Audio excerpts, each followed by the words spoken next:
Meron tayong i-install na softwares. Ito yung softwares na yon. So yung Delta natin na ang una muna is yung ISP soft. Tapos i-install din natin yung itong Com Manager. So itong PLC na to na communications. Tapos, yung patatlo nating i-install is yung para sa ating HMI. So, yung human interface natin or human machine interface natin. So, yung pag na-install mo na siya, ganito yung gagawin mo. Kailangan mo munang i-open yan. Yung itong Com Manager. Pero dito mo na siya makikita sa baba. So, makikita mo yung kanyang configuration. So, basically, yung configuration naman niya para makapag-communicate ka dun sa simulator o kaya dun sa mismong driver mo ng RS-232. So, ano yung mga sinasabi ko na driver ng RS-232? So, ito yung RS-232 to USB.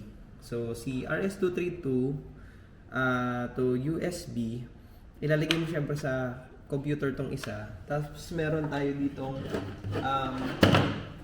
male kasi to. So ito naman yung female part niya. Tapos ang kasundo niya, yung kasama niya is itong RS-232 na 8-pin. So yung RS-232 na 8-pin, dito naman niya nakalagay sa PLC. So yan yung communication platform natin. So, ang uunahin muna natin is magkaroon tayo ng PLC na application. So, ito munang ISP soft. So, sa ISP soft, pwede ka diyang maglagay ng ladder diagram. So, for example, meron tayong gagamitin na ito ang ating DPB20EX2. So, hanapin natin yung mag-new project tayo.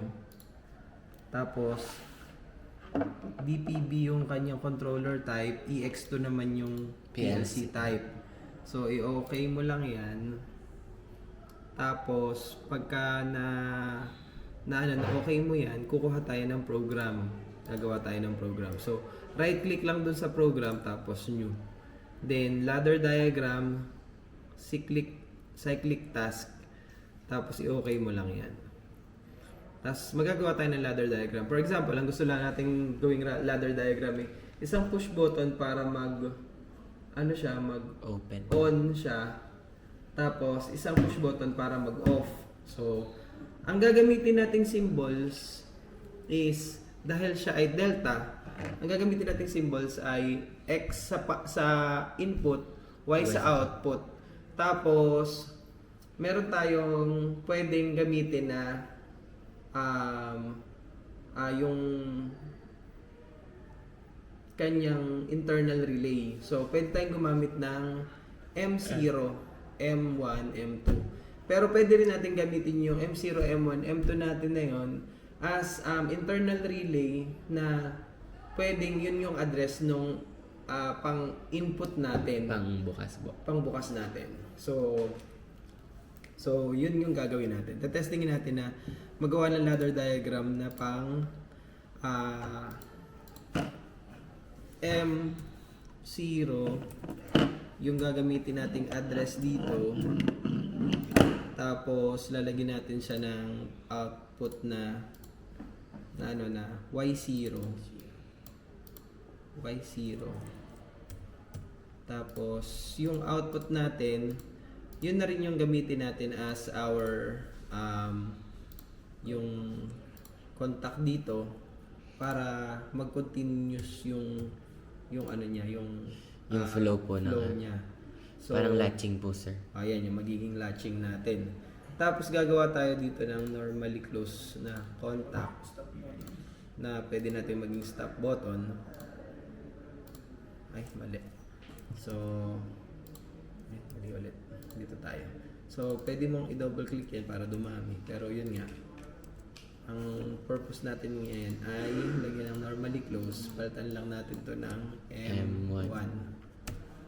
So, tapos na yung ano natin, ilalagay na natin siya sa PLC. So, yung PLC natin, ito yung ano niya, connection lang niya. Ay, kita ba dyan? So yung connection lang natin is nakaganito lang siya. RS-232 to USB, diretso natin siya ipapasok din. Tapos lalagyan natin siya ng supply. Yung supply natin is ito.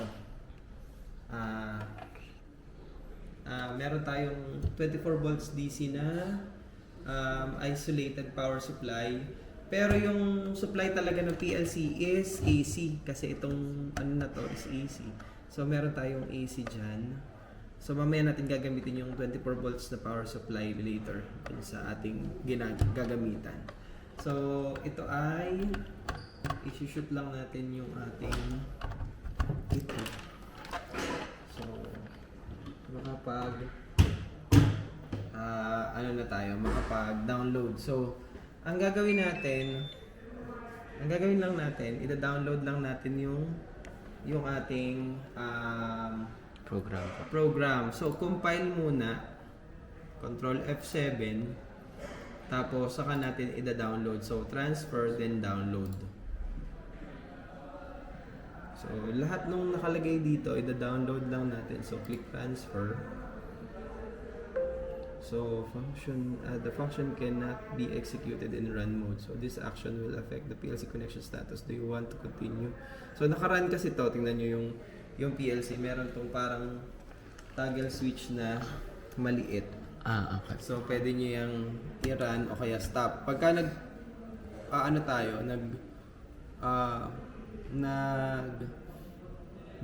tayo ng ganyang error, pwede nyo stop muna para pwede nating ma-download. Transfer again. So, pag nag-transfer na yan lahat, 100% na sila lahat. At transfer na, pwede na natin siyang i-run. Pero later, natin siya i-run kapag na-transfer naman natin yung ating Push button po. po. Yung push button natin, gagawin natin siya sa HMI. So, itong HMI natin, ito naman ay Delta na DOP107BV.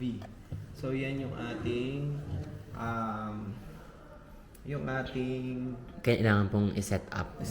So, isa-set up natin siya by another software, DOPSoft. So, si DOPSoft naman, kailangan nating ma-set up siya. Meron tayong communication na RS485. Yun naman yung gagamitin nating communication. So, kunin natin yung 107BV. Tapos, next lang natin siya. Tapos, ang kukunin nating interface is RS485. So, bakit RS485? Pwede namang RS232. Pag RS232 yung pinili natin dito. So, part 2. Ang gagamitin natin is RS485 kung ito yung gagamitin natin configuration. Tapos, kung gusto naman natin, dito naka-configure sa COM1 kasi parang may COM1, COM2, or COM3 siya. So, sa COM1 yung gagamitin natin, pwede namang ang gamitin natin is RS232. For the meantime, we'll use RS485. So, si RS485, dito siya naka-connect. Dito yan sa communication na to. So, kapag nagawa na natin i-transfer dito sa PLC, tapos na-transfer na rin natin dito sa HMI, so, ang possibility natin is gagana na siya. So, gawin muna natin siya sa RS485, then i-finish natin. Kung may password, okay lang. PLC station 1, then password, kung may password ka na ilalagay, okay lang. So, ngayon, 1, 2, 3, 4, 5, 7, 8 yung default. Then, i-finish lang natin. Tapos, gagawa tayo ng screen. So, yung screen natin, nandito yung mga elements. Kunyari, gusto natin ng momentary push button. So, push button natin na momentary nandito. Click, gawa lang tayo ng pang-on.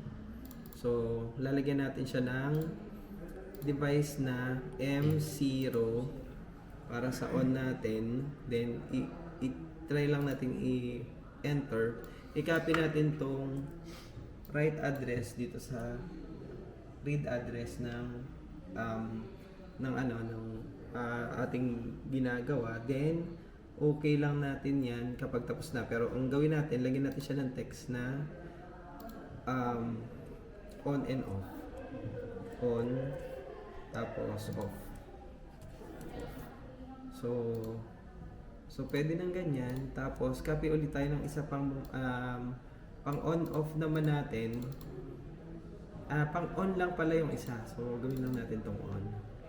Gawin natin na yung text niya, pang-on lang. Pang-on lang to. Tapos, ang pang-off natin ay ito. So, i-link naman natin siya sa M1. Enter. Copy lang natin to. Sorry. M1. And copy lang natin yan. So, i-okay lang natin yan. Tapos, lagyan natin siya ng off naman yung kanyang text. Para off yung nakalagay sa kanya. So, ito namang isang to, lalagyan natin siya ng indicator para multi-state indicator na pag may pang-on at naka-on na tayo, nakalagay siya sa color na red.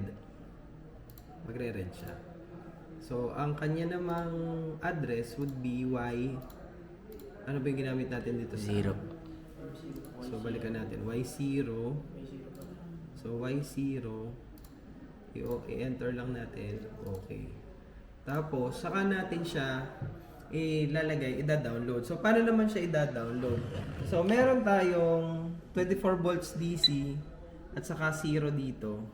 So, kung mapapansin nyo, meron siya nakalagay, pero iba yung nakalagay siya dun sa ginawa natin kasi testing lang natin to. So, ito muna ang ida-download natin. So, meron tayong data communication cable ito. Parang sa USB lang na type to. So, i-connect naman natin yung USB na to dito sa ating plug. So, wala pa tong nakalagay. Pero ito yung communication niya dito. So, lalagyan natin siya dito ng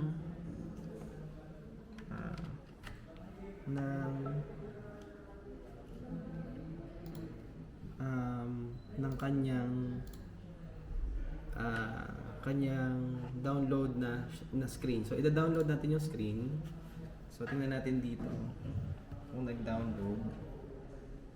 So, kung ayaw pa, not responding. So, puntahan lang natin tong menu. So, nakalagay yung upload, download, standard, COM1. Tapos, i-download lang natin yung screen. So, magpa-process na siya. Tapos, naka-download na yung screen.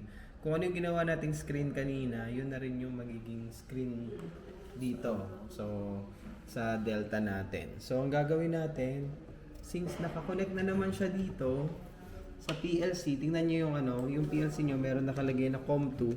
Yung COM2 natin, ito yun. So, every time na i-on natin to, ang expectation natin is gagana yung, hindi, kasi hindi siya nag-transfer ba? Yung kanina? Opo. So, ulitin natin, baka hindi na transfer ng ayos.